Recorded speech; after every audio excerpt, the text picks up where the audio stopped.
Con esta breve ceremonia, el prelado del Opus Dei, Monseñor Javier Echevarría, abrió el proceso canónico sobre la vida y virtudes de Dora del Hoyo, una mujer que dedicó su vida al trabajo del hogar. Durante la sesión, cada miembro del tribunal juró solemnemente su cargo y prometió que guardará secretos sobre los testimonios y que no aceptará regalos de personas relacionadas con el proceso. Además, se aprobó la lista de testigos que serán interrogados.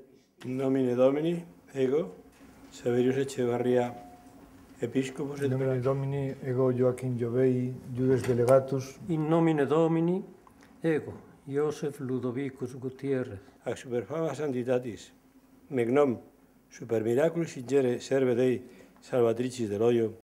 Sono sicuro che l'esempio cristiano di questa donna, con la sua totale fedeltà alla vita cristiana, contribuirá a mantenere vivo l'ideale dello spirito di servizio e a diffondere nella nostra società l'importanza della famiglia, autentica chiesa domestica, che lei seppe incarnare con il suo lavoro quotidiano, generoso e lieto, seguendo gli insegnamenti di San José María. Era una mujer que se dedicó durante toda su vida al trabajo doméstico, antes y después de pertenecer al Opus Dei.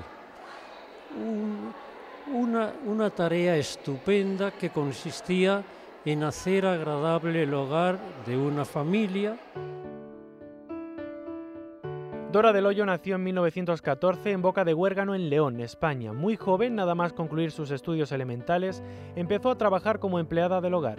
En 1944 comenzó a ayudar en una residencia universitaria de Madrid, donde conoció a San José María. En marzo de 1946 decidió pedir la admisión en el Opus Dei.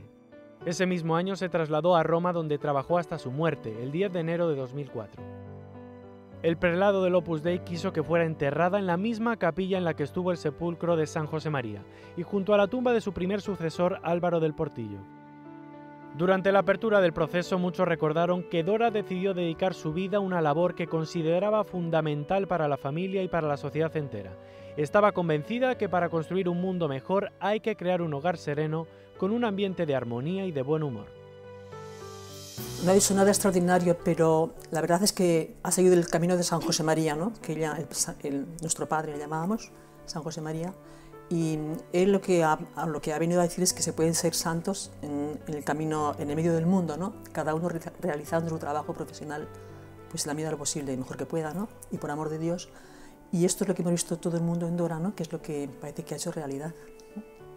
Se ha santificado en el medio del mundo, y con un trabajo pues muy sencillo. Hacía hogar a su alrededor, era como, por ejemplo, íbamos de compras y lo que hacíamos de primero era ir a donde ella y enseñarle lo que habíamos comprado. Ella nos decía si le gustaba o no, digo, no es que nos contaba lo que pensaba, si le parecía que eso no iba a andar bien. Era una persona que en las cosas normales de cada día era una mujer de fe, que ponía algo más, ¿no? Que era una vida de oración, una intención especial, que era su caridad, que era su cariño con las otras personas, su afecto, que era la santidad. Sí, se hizo santa, porque Dora todas estas cosas no las cuidó un día, las cuidó siempre y nos lo transmitió a nosotras. En mi trabajo también trato de acudirla a ella también, sabiendo pues que ella ha realizado los mismos trabajos que ahora mismo, pues yo tengo que seguir haciéndolo por amor a Dios y cuidando también a la gente. El prelado del Opus Dei explicó que ha recibido testimonios de más de 300 personas sobre cómo les ha ayudado el ejemplo cristiano de Dora. Además, el postulador también ha recibido por escrito numerosos relatos de favores que se atribuyen a la intercesión de Dora. Son pruebas de la huella que Dora del Hoyo ha dejado en el corazón de cientos de miles de personas en todo el mundo.